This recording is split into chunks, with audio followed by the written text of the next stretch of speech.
Chapter 1. This is the story behind one of the greatest manhunts in history.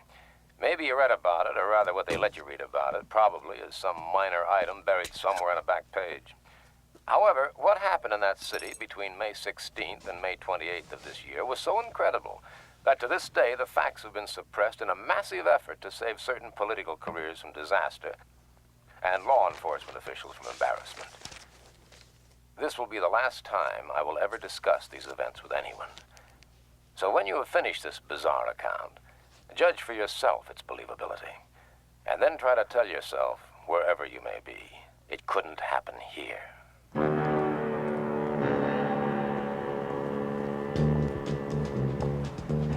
Sunday, May 16th.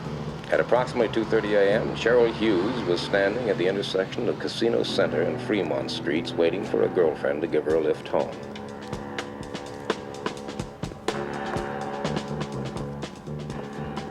Cheryl Hughes was 23, 5 feet 5 1/2 inches tall, 118 pounds, blonde hair, light brown eyes, swing shift change girl at the Gold Dust Saloon.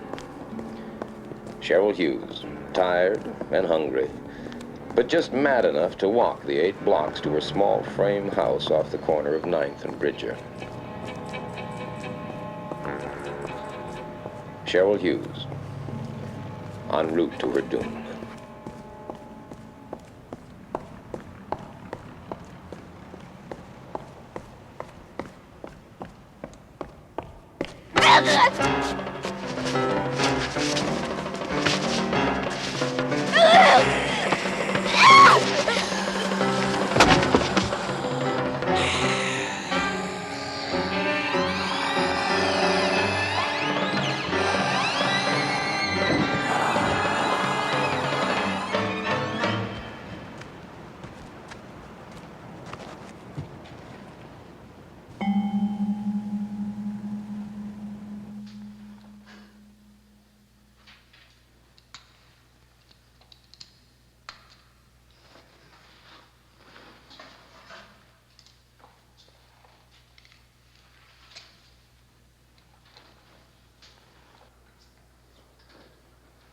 Odd.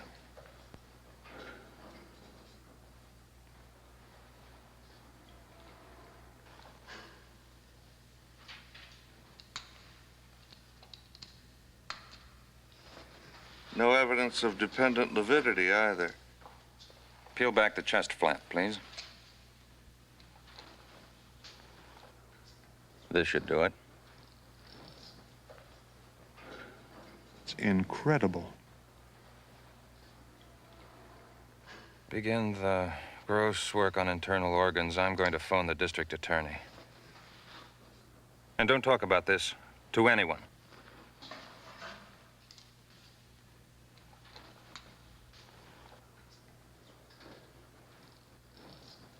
I came into it 2 days later, called back 97 miles from the first vacation I had had in 2.5 years because the story is so big no one else can handle it, according to our lovable managing editor.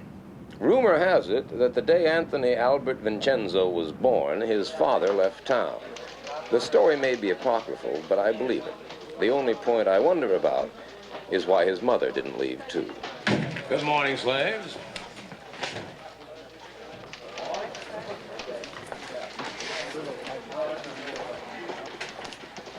We are not amused. Kolchak, you are on it. A 2-day-old, third-rate murder. You are on it. From what about them? They have other assignments.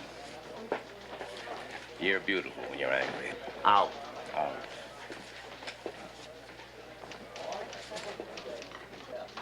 First stop, County General to see one of my most reliable spies. At least he used to be reliable. Hello, Carl. Oh, I thought you were disbarred from malpractice. I thought we were rid of you for 2 weeks. Yeah, so did I. Well, about this, Cheryl Hughes thing. Why does it say officially undetermined under cause of death? Why don't you ask the coroner? Oh, thanks. Come on, you're my spy here. Listen, haven't I kept quiet about all those illegal operations you've been performing in closets? Come on, tell me true now, John. Was there anything unusual about the autopsy? No, all I know is she lost a lot of blood. Yeah, some spy. I'm just a poor, hard-working doctor that occasionally takes pity on an aging reporter. Dr. O'Brien, any Sounds like messages a there for me? Pulitzer Prize story to me. Second stop, the Gold Dust Saloon, and a chat with Gail Foster, one of Cheryl Hughes' fellow workers, and a rather close friend of mine. Poor Cheryl. I feel just terrible about it, Carl. Well, honey, if you don't want to talk about it, you don't have to. No, I want to help if I can. You said that she never had any boyfriends. No, none that I ever heard of. She dated once in a while, but never the same man twice. I don't think she liked men. Yeah? Yeah. She even took karate lessons in case one got fresh with it. You mean that she knew karate? Yeah. Brown belt. Oh, I see him. I've got to go. Bye-bye. In any town the size of Las Vegas, the murder of one young woman hardly causes a ripple. But then the ripple started. Thursday, May 20th, 7:02 a.m.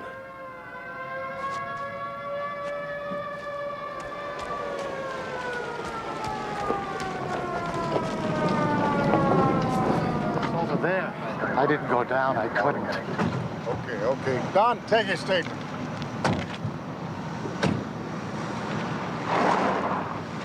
What took you so long, Kolchak? I got a flat tire.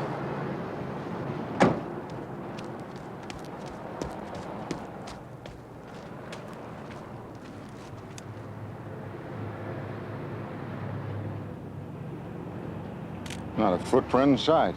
Is that physically possible? If it happened, it's possible. Well, it sure looked like it happened. Now, come on.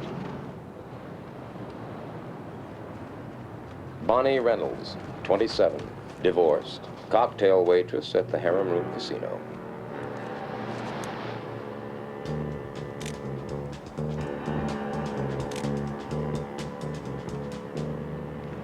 Look at her throat. She must have lost an awful lot of blood. Cheryl Hughes lost a lot of blood, too. You read that in the newspapers, did you? No, I didn't read that in the newspaper. This girl lost a lot of blood, Sheriff. But she didn't lose it here. Anything? We found a purse. There's signs of a struggle up here. But nothing in between. Only our footprints.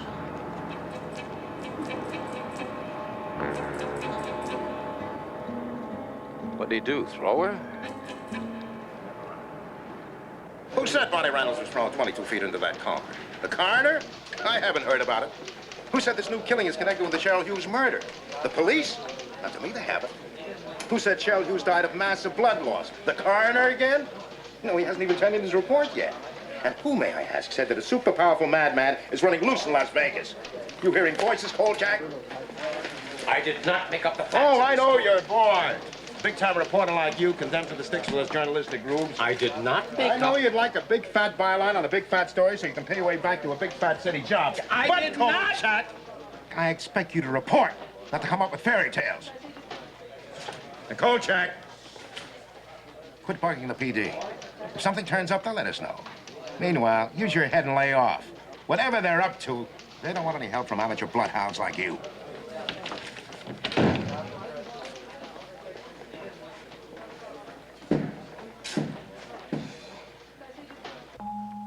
Friday, May 21st, 8:06 a.m. Apartment of Carol Hanachek, swing shift cocktail waitress in the Bird of Paradise show lounge. She'd gotten home around 2:15 a.m., poured herself a glass of milk, opened the back door of the kitchen for reasons unknown, and died like the others. Suddenly, quietly, without disturbing her sleeping roommate only a few feet away. Something of a pattern had started to form, and it was ugly. It was then that people stopped talking. Does that surprise you? Look, Carl, you're not the only one that likes to play detective. The police, the sheriff boys, they all think they're pretty good. And they don't need you. You know, you really make me feel wanted. We've had 3 murders in town, Bernie. We have one tremendously strong guy, maybe more, who goes around killing young girls. And they all lost a lot of blood. Hey, you weren't supposed to know about that. No, I'm not supposed to know about that. I know. What about you people down at the Bureau? No, this is nothing for the Bureau to mess with at this stage. Yeah, well, you could make some unofficial inquiries for me. Like? Well, like, you could check around the country and check all the hospitals and see if any of them have had corpses recently, like ours, you know, all with a big loss of blood. You could check all the insane asylums across the country, the bug houses, see if they released recently a nut who thinks he's Count Dracula, even if he's done nothing to prove it. Do you believe in vampires, little boy? Oh, that's funny. That's very funny. It's very funny, Bernie. Ha-ha. What are you going to do? Are you going to sit like a cheap gonoph guzzling my beer? I'll think about it, okay? Meanwhile, I hope it doesn't disillusion you to know that the local law enforcement people go along with your views. Oh? Somewhat. At this moment, they're waiting for a special report from the coroner and 2 pathology experts who were flown up from LAP. Oh, yeah? Along with a small truckload of equipment. Yeah? Oh, hi, Marilyn. How are you? Hey, I like your luncheon place. Yeah. Well, say, if you want to hear the special report, meet me at the sheriff's office. Starts at 6:30. Hey, thanks. Don't thank me, just be there. Where you go? Oh.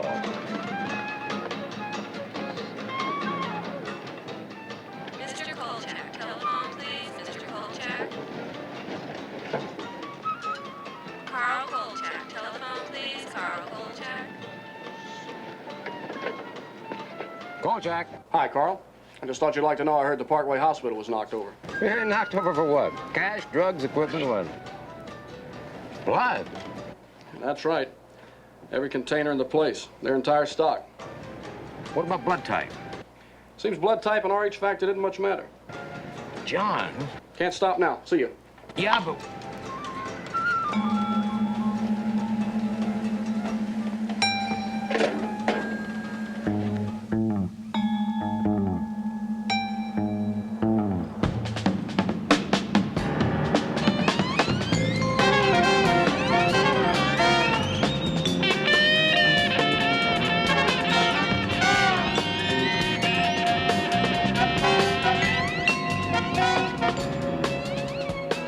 p.m., Clark County Courthouse. Present, in addition to myself and 2 incompetents who called themselves reporters, were Warren Butcher of the Sheriff's Office, Thomas Payne of the District Attorney's Office, Captain Edward Masterson of the Las Vegas Police Department, and old buddy Bernie Jenks, holding forth with his inimitable cool, Dr. Robert McCurgy, boy coroner. We found that death in each case was extremely swift, coming in something less than a minute. After the initial wounds were inflicted, the blood was drained very quickly, some kind of suction device being used. Now, this would explain why no blood was found anywhere in the victims or in the areas they were discovered. Doctor, Kolchak, Daily News, do you have any idea what could have made these wounds? They're not unlike the bite of a medium-sized dog. What do you mean, dog? What? Dog. What are you telling us? A dog did these murders? I didn't mean to indicate that the wounds were actually inflicted by a dog, only that they're similar to those which might be caused by a dog. A rather interesting point is that we found another substance mixed in with the traces of blood in the throat wounds, namely saliva. What do you mean, saliva? I mean saliva, Sheriff Butcher. Human saliva.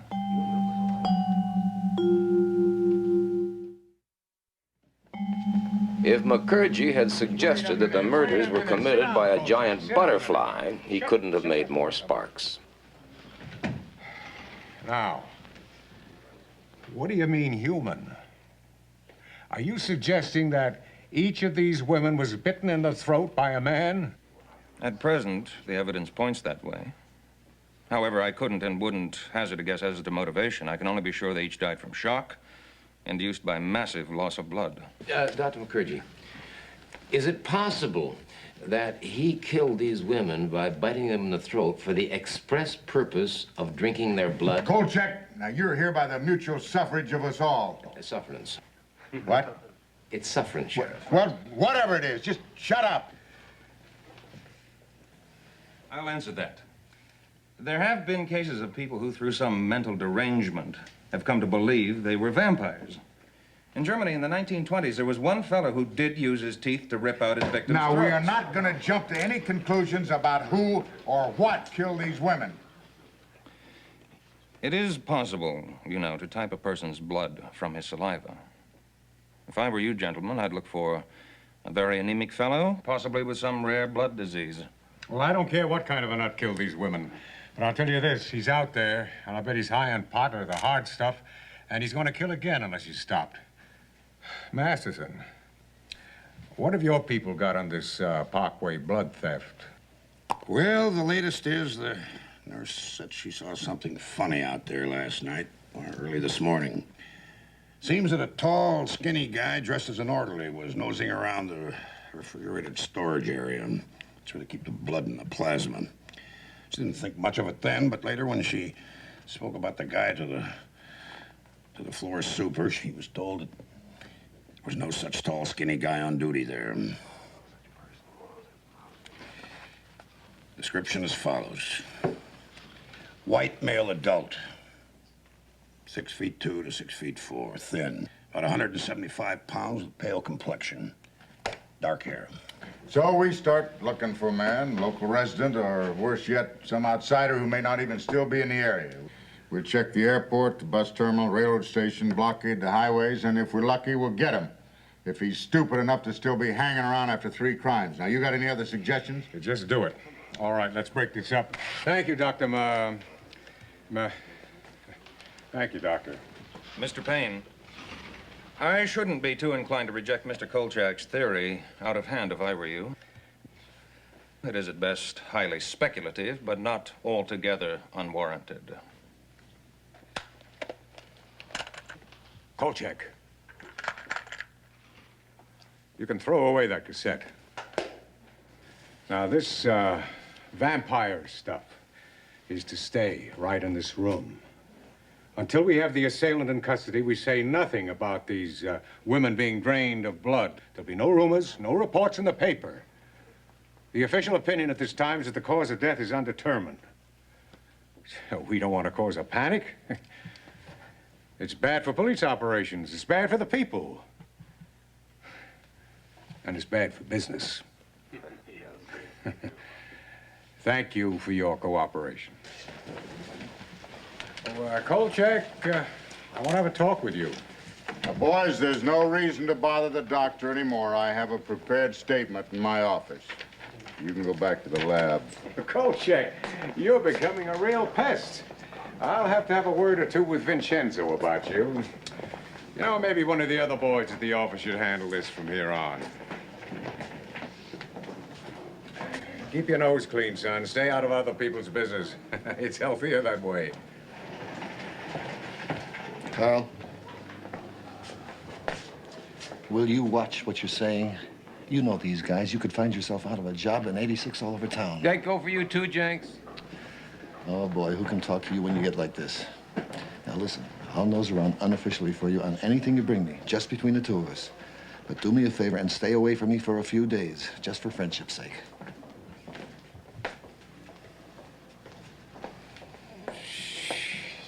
Did I say it was a vampire? Well, what does your suggested headline say? The story makes it clear. Vampire killer in Las Vegas, question mark. Do I misread? The story makes it clear. Do I misread, or did you use the word vampire? Some screwball who imagines he's a vampire is loose in Las Vegas and people ought to be told. If there's a screwball running around loose in Las Vegas, his last name begins with a K. You already heard about the little scene you have with the boys downtown. No vampire stories. Clear?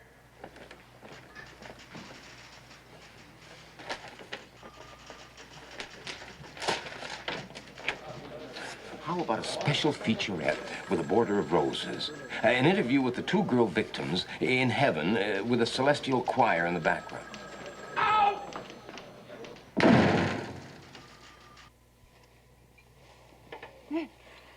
Oh, I'm sorry. I guess I fell asleep. What were you saying? You know, you do great things for my masculine ego, you know? Yeah. Well, actually, I was saying that I think that Vincenzo has the new sense of a tree stump. It's got to be one man. It's got to be. Big, strong, psychotic. Well, you're certainly making me very glad that I work nights. Oh, well, I told you to quit working nights, didn't I?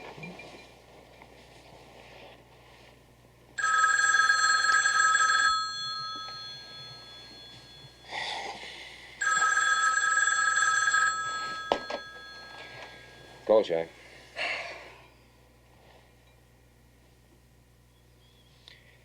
I am forever in your debt, love.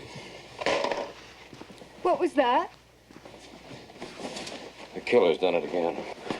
Oh, no. Only this time, he was seen.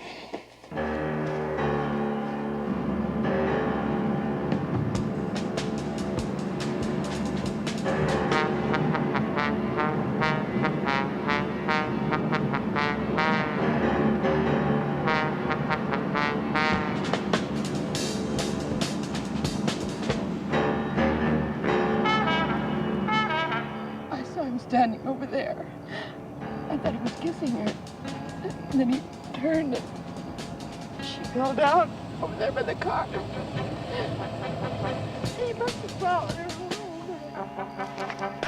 I'm sorry. I can't.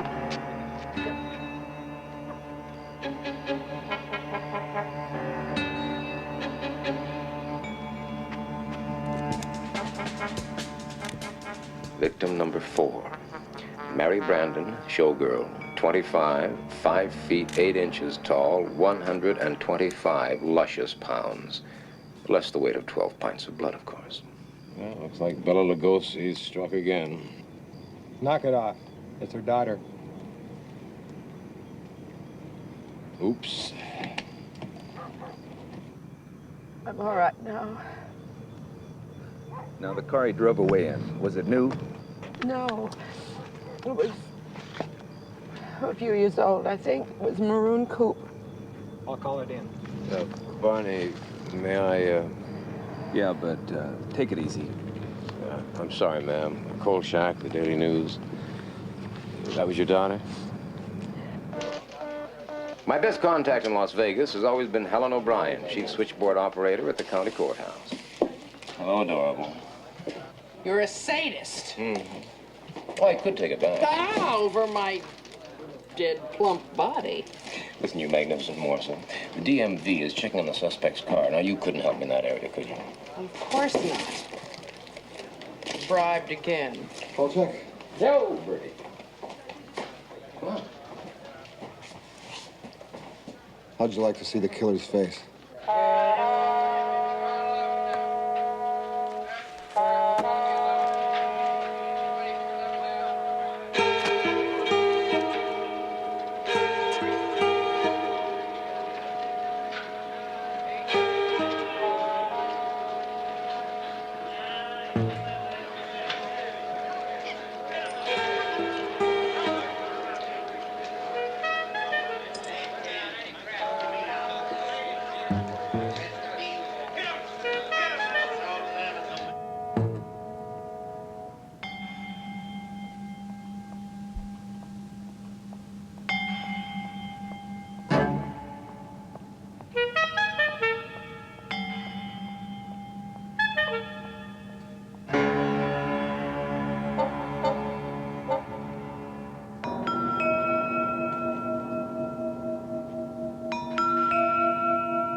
Sherman Duffy of the Chicago Globe once described a reporter as follows. Socially, he fits in somewhere between a hooker and a bartender. Spiritually, he stands beside Galileo because he knows the world is round. Not that it does much good, of course, when his editor knows it's flat. Kolchak. Shelley Forbes has got to be his 5th victim. Look at the way her dog was killed. You'll never give up, do you? What do you mean? I mean, this is unacceptable. Unacceptable? Kolchak, I'm very close to firing you, even though the owner of this paper has a soft spot in his head for has-been big city reporters. I am tired of your pressure, Kolchak. I'm tired of the owner's pressure. I'm tired of the pressure from all around me to blow the story up on the one hand and keep it under wraps on the other. I am tired of being the middleman, Kolchak. Do you understand that? Can you understand that? What do you want, Vincenzo? A testimonial from Count Dracula? Out! Get out! What is this get out game we play? This nut thinks he is a vampire. He has killed 4, maybe 5 women. He has drained every drop of blood from every one of them. Now, that is news, Vincenzo. News. And we are a newspaper. We are supposed to print news, not suppress it. You know darn well why we're soft peddling this thing. No! Tell me why. Could it be because we have been told to? Kolchak, you are an idiot. Worse, you're irresponsible. All these murders mean to you is a byline. Well, what the hell difference does it matter what it means to me? The point is that we are suppressing news. We are withholding information. Everybody in town knows what's going on. The police, the DA, the coroner's office. Every reporter on every newspaper in Las Vegas knows what's going on. The only people who don't know are the people. At last, you got the point, Kolchak. The people in Las Vegas don't know. Because the people in Las Vegas would come unglued if they did know. Even more than they're coming unglued already. Capiche? Tuesday, May 25th, 7:30 p.m. Helen O'Brien had told me that the DMV had come up with 16 possibles. All but one had been eliminated. The car owner's name, Martin Lubin. Address on Spring Mountain Road. Name and address, both phony. Name of salesman who sold car, Fred Hurley. So I sets him a price. But he don't say nothing. He just stands there looking at me. All right, now, how'd you find out about this, Kolchak? Well, a fat little bird told me about it. Don't Now, you stop just on my account. keep your mouth shut. Yes, sir. Okay. Well, like I said, he just stands there looking at me. Then he tells me the price is too high. $300 too high.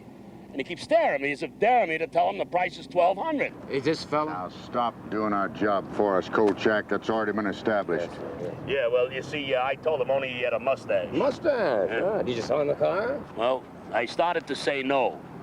But something inside tells me, don't mess with this guy. I mean, he's a creep.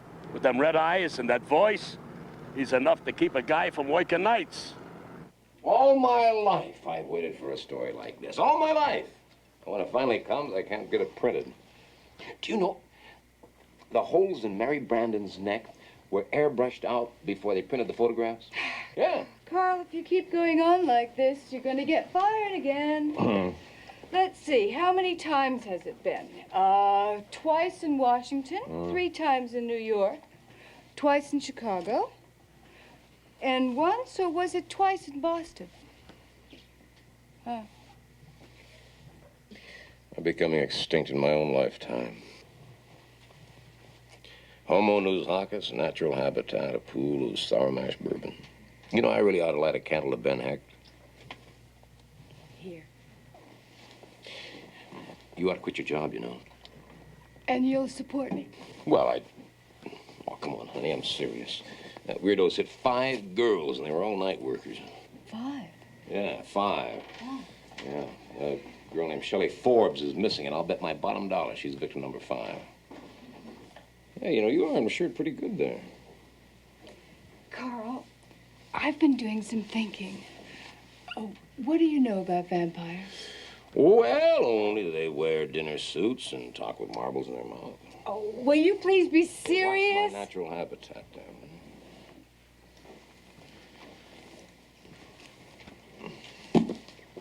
Open it. Oh.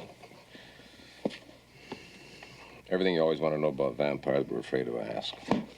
No, you're going to look at it. Come on, why? Well, what if the killer's a real vampire? Oh, honey, please. I've had a Well, very he's done long everything week. that's in this book. Whoopee. You're going to read it. Yes, all right. I'm going to read it. Ooh, ah. Oh, now, come on. You're a big, tough reporter. You can take it. You might even get a good feature article out of it. That's it. Ah. Since the beginning of man's existence, there have been creatures of the night, crazed monsters that track the bloody prints through the pages of fact and fiction. Of them all, the vampire seems to have accumulated the largest body of documentation. Yeah. By night, the vampire is virtually indestructible, fearing only the sign of the cross. Before daybreak, he must return to his coffin, otherwise he will be destroyed by the purifying rays of the sun. It is then, while he lies dormant, he can be destroyed by hammering a wooden stake through his heart. According to the legend, the victim of the vampire will ultimately rise again as the living dead and must be destroyed in a similar manner. From any source available, the vampire must have blood.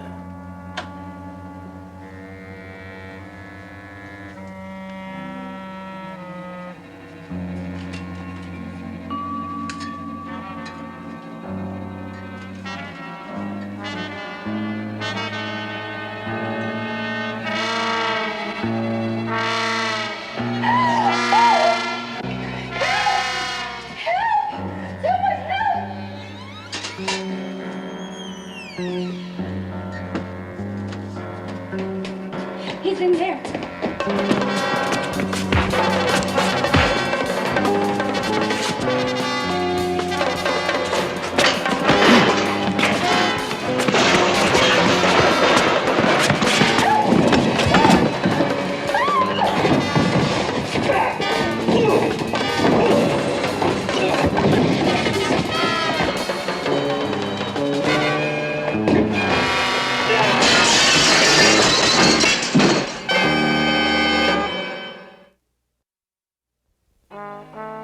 I was doing double duty as night editor when the PD squawk box went crazy about a wild brawl at the old town hospital.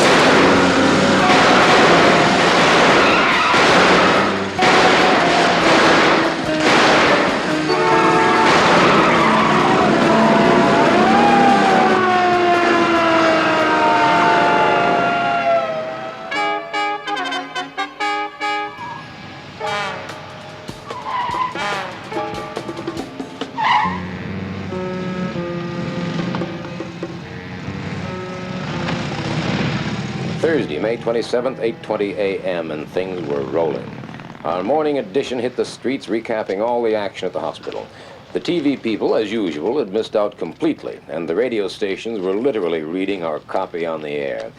But now the whole lid was really blown off. The maniac had been identified. Sorry I'm late, I just got these out of the suit. Yeah. Now, here's a rundown on the Scotland Yard and the Interpol findings. Subject, Janos Skorzny. Born in Craiesti, Romania, 1899. Now, wait just a minute. You trying to tell me this guy's over 70 years old? Come on, Bernie, your boys have come up with a wrong man. Like hell we have. These facts have been triple-checked and confirmed. Now, look, I've been up all night, and I'm pretty tired. Now, do you want it or don't you? All right, Bernie, just take it easy. Let's hear it. All right. Skorzny's father died in 1923. He left somewhere between $75 and $100 million. At this time, he began to travel, and he became known throughout Eastern Europe as a big lover of nightlife. Now, we don't have a lot more on him before World War II. However, Scotland Yard reports that he showed up in England just in time for the German Blitz. I'm sure Mr. Kolchak will find the following facts of interest. Such formality from a man who always guzzles my beer. While in England, he passed himself off as Dr. Paul Belasco, specialist in hematology research. His work involved freshly killed air raid victims from various London emergency rooms. As a matter of fact, at his residence in Shaftel Court, he installed several kinds of sumps, tubs, and an extremely large commercial meat freezer. In 1948, he turned up in Canada still as Dr. Belasco, and further checking made his presence known in almost every place along the U.S.-Canadian border where rioting and violence and a number of dead bodies were found. We believe he left Canada for Vegas April 19th under the name of Detective Constable Alan Hensley. Now, because of his British citizenship, he is an international fugitive. So my people are very interested in it. This is no longer just a local matter. Now, gentlemen, the one constant that has shown up in all of our reports is that Scoresny's travels have always been accompanied by a number of unexplained killings, many of which have one thing in common: a massive loss of blood. So, if Scoresny is not the vampire of Mr. Kolchak's theories, he is certainly the suspect of multiple homicides extending back some 30 years. Mr. Jenks, you seem to be running this show. Could I have a minute to say something? Mr. Kolchak, you have the floor. Kolchak, now you keep it short.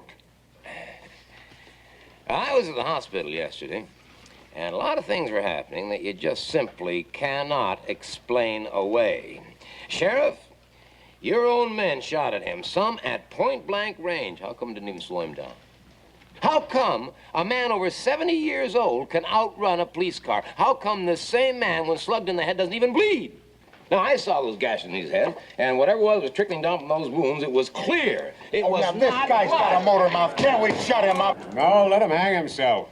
Then we'll finally be rid of him. So far, he has killed 4, probably 5 women. Now, the coroner said that those bite marks on the throat were made by human teeth. He practically confirmed the fact that he actually drank their blood. Now, wait, now, whatever the Scoresny may be, he seemed to be functioning as if he were a vampire. Now, you can go on operating as if he were an ordinary man. That's up to you.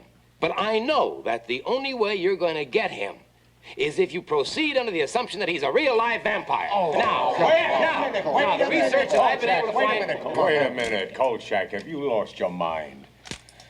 Can you imagine the total blind panic this town would be in if the public were told we were actually looking for a vampire? Not to mention the irreparable damage it would do to the image of law enforcement in Vegas. That's what it's all about, isn't it? That's it. Boy, I really can't believe that you guys are so afraid of appearing stupid that you'll ignore the only possible way of nailing him. You listen, Kolchak, and you listen good. We'll handle this by ourselves, and without undue public observation. No undue public observation. You've blown it already. Look here. Look what's appeared in my paper today. People are going to be calling for a grand jury investigation. You can't stop the rumors. They're all over. Sit down.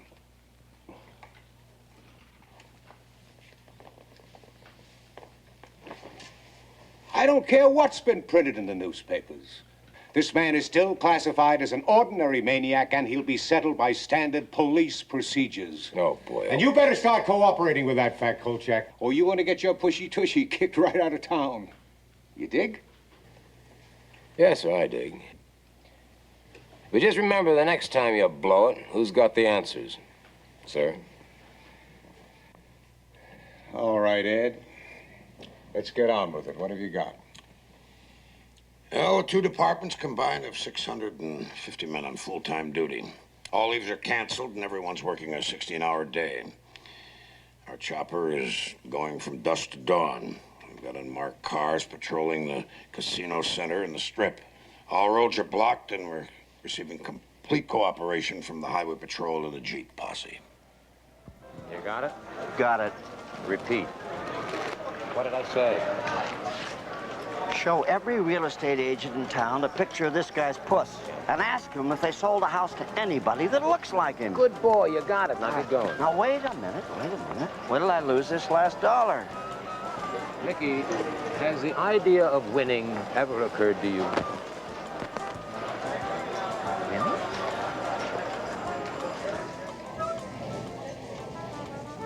Oh, boy. You spoke. You know, I have a very strange, unhappy feeling that the police are never going to catch his murderer. I also have another very unhappy feeling. Which is? That this case may be even bigger than I thought it was. Bigger? Well, stranger than. I've seen a lot of weird things in my life, love. I have never, ever seen anything like this. You don't tell me that you're finally going to believe? I don't even want to think about it. Car 14, check out the report of the 2 ladies downtown Casino Drive. Code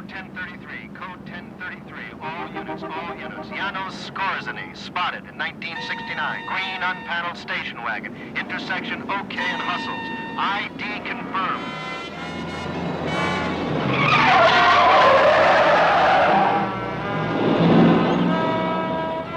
Positive visual contact made. Units 7 and 8, seal off Rexford and Hustles and OK. Repeat, Units 7 and 8. Unit 3, close off Park Paseo and Las Vegas Boulevard. Units 4, 6, move north to face Unit 3 at Park Paseo and 5th. Unit 5, move up to Bracket. To 5th place, to 5th place. All units.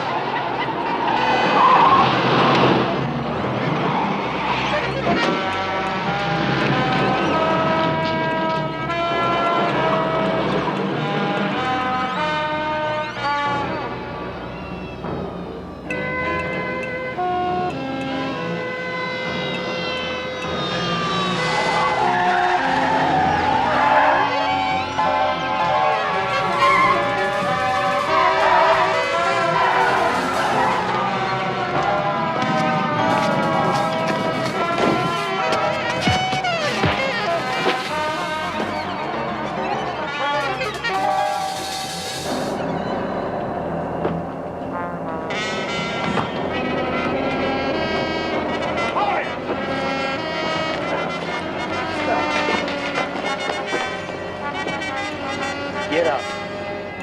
Slowly.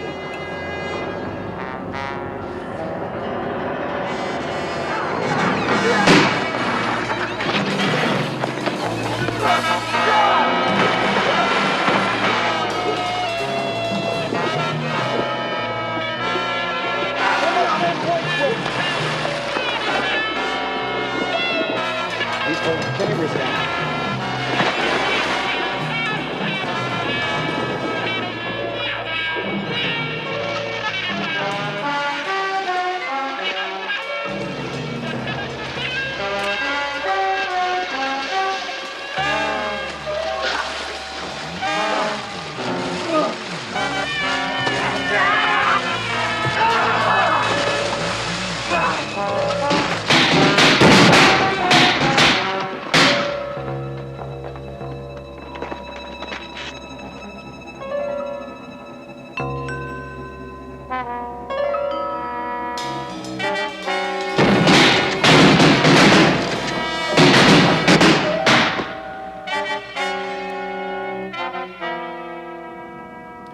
Friday, May 28, 3:17 a.m. Despite the helicopters, the highway patrol, the Jeep posse, despite the blocking of every major road and highway, despite the mass coverage of Las Vegas by every available man in both police and sheriff departments, Giannos Scorzini was still at large.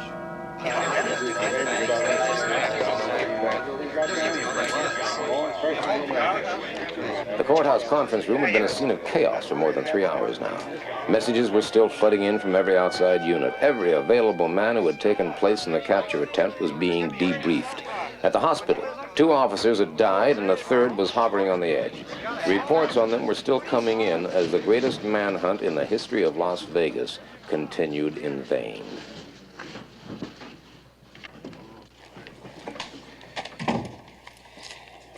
Oh, thanks, Bernie. Yeah. Well,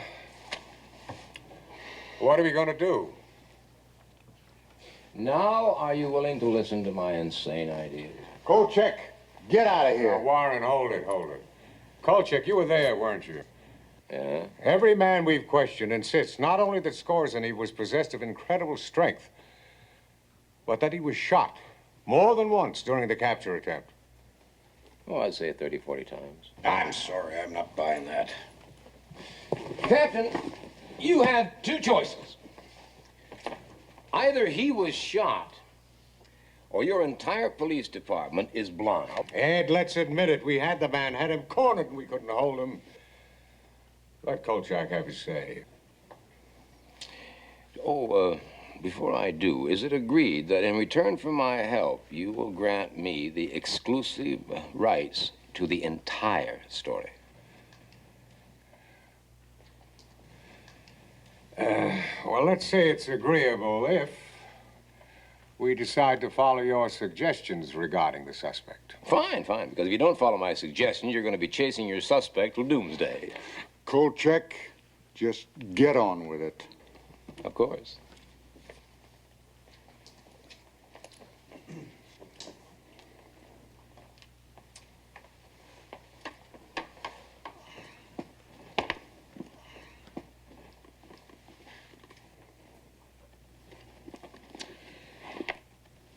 Each man in the field is to be issued one of these, to be carried in his pocket. This gentleman... Where'd you get that? Well, I have a friend who's got a furniture repair store. I woke him up and had him make it. Each man in the field is to be issued one of these and one of these. Are you suggesting that we pound one of these into Skorzeny's chest? No, into his heart. There's a legal phrase for that, Kolchak. You might have run into it once or twice in your broad experience. It's called premeditated murder. It's the only way you're going to stop him. You heard your own men. Can they all be wrong? Oh, you can stop your nighttime chases from now on, too, gentlemen. The only hope you have is to spot Skorzeny and then track him back to where he lives and wait until sunrise before finishing him off. He's only vulnerable during the day. At night, he's much too strong. Yes, gentlemen, I hate to say this, but it looks as if we have a real live vampire on our hands.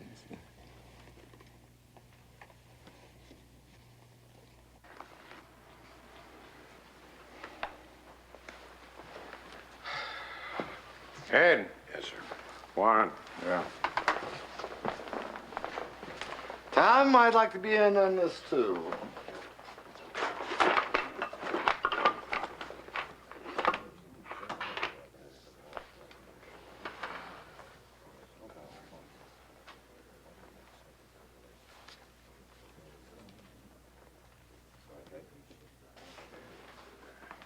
Okay, Kolchak, you've got yourself a deal. Conditional. What's that? Butcher here will issue the crosses, the mallets, the stakes. The one thing he won't do is depart from established police procedures. If feasible, Skorzeny is to be taken alive and held for trial. Trial? That's right, trial. Trial. All right. In return for what? You'll get the exclusive rights to the story. Good. When the blackout is lifted. Yeah. Any other conditions? One more. What's that? If it turns out you were wrong, you're to be out of town in 12 hours. Take it or leave it.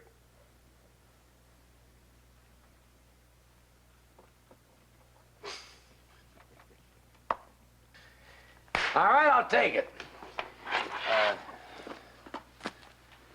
Because I know I'm right. And you know I'm right. Right. Ciao!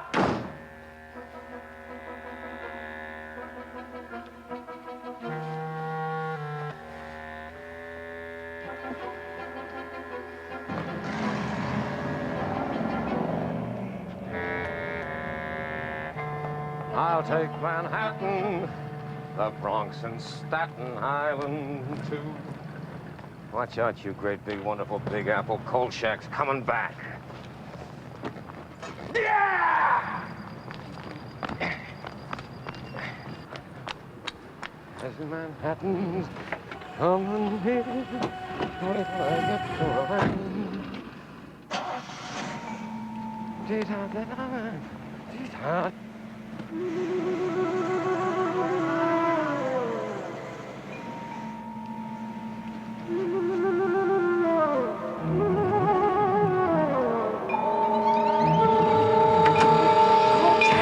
It's me, Crawford. What are you doing driving off with me in the back seat? What are you doing in my back seat? I wanted to talk to you. I saw your car parked here, so I got in to wait for you, and I got sleepy. You got sleepy. Hey, I think I found the house.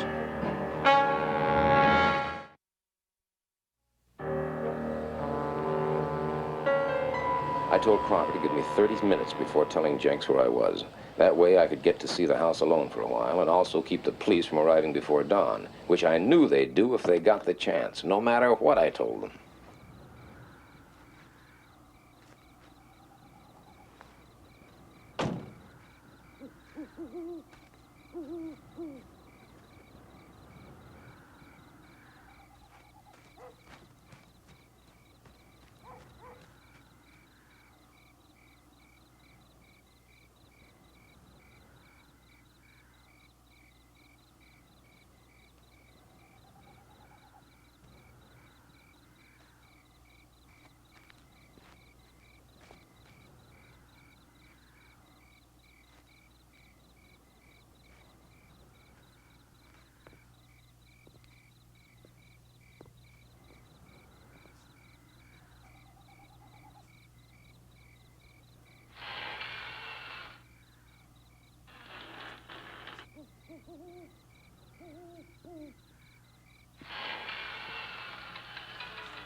Chevy Forbes. Shh, relax, son. His own private blood bank. Wow.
Hold still.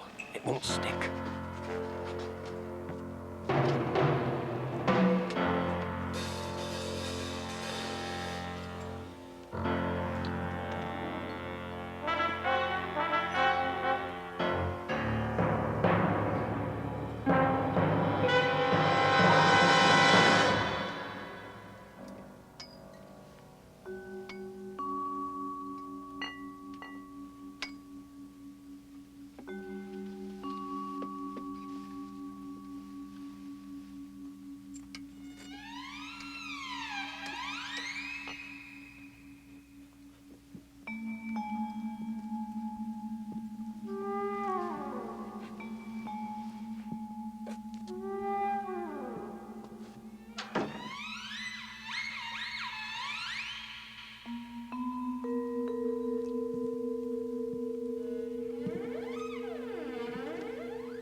Do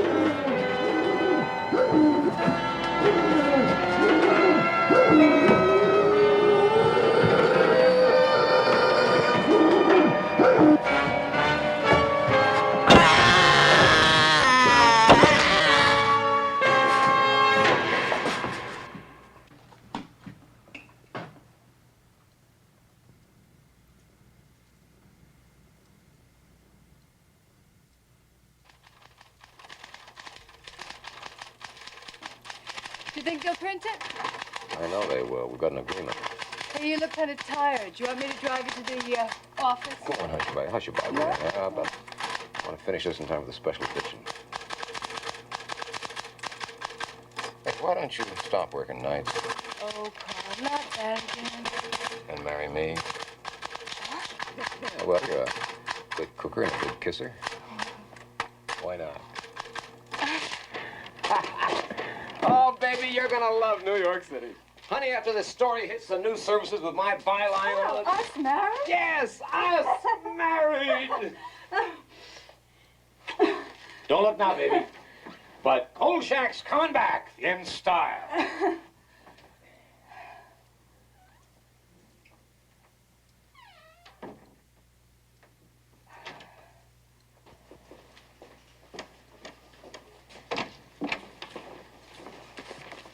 There you are, Vincenzo. And if I do say so myself, it's sensational.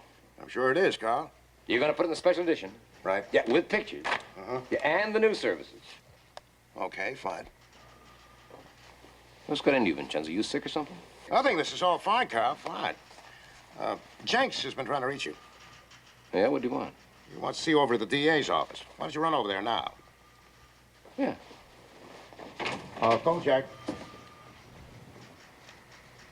You're one hell of a reporter. Thank you, sir.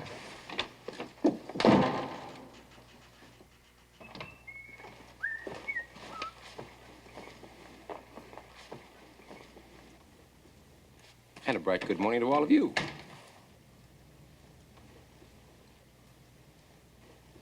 Bernie, what did you, Is your name Carl Kolchak, and do you reside in the city of Las Vegas? Well, you know my name's Carl Kolchak. What's going on? Carl Kolchak, you're under arrest on the charge of murder. The state requires that you be informed that you have the right to remain silent. No. Oh, no. No chance. You're not going to pull that one on me. No. Kolchak! You are under arrest.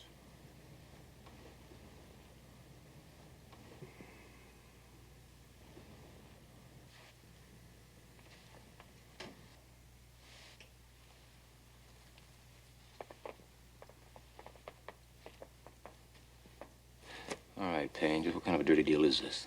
You have a very short memory, Kolchak. A few hours ago, Sheriff Butcher himself saw you actually pound a wooden stake through a man's heart with this mallet.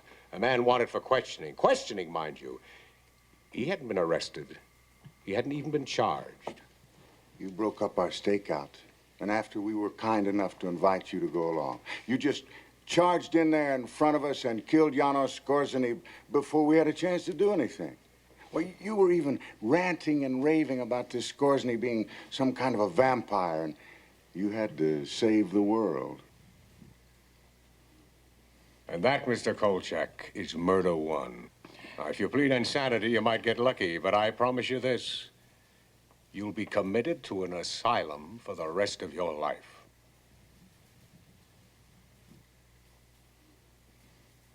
I pull your fat out of the fire, and you do this. Carl, will you just sit down a minute and listen to them? Bernie, you were there! Carl, just listen.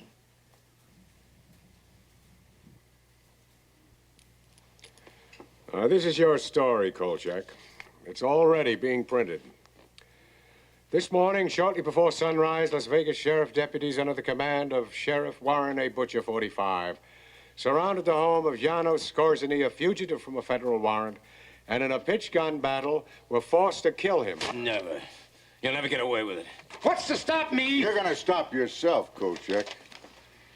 Because if you open your mouth, we'll find you, bring you back, use this warrant, and put you away forever.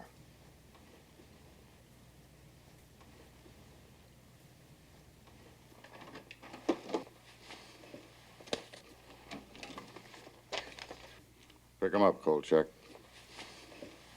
Pick him up and get out of town. Now, we'll take care of your back rent. I want to call Gail. She's not there, Carl. What have you done with her? Nothing. We just asked the young lady if she'd be good enough to leave town. She's an undesirable element, Kolchak, and we don't want undesirable elements in Las Vegas.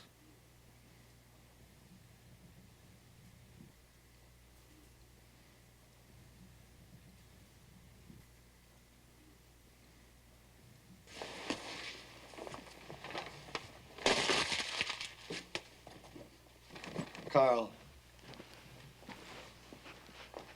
there's nothing I can do. Carl, you let me know where you end up, huh? Yeah, sure, Bernie. I'll keep in touch.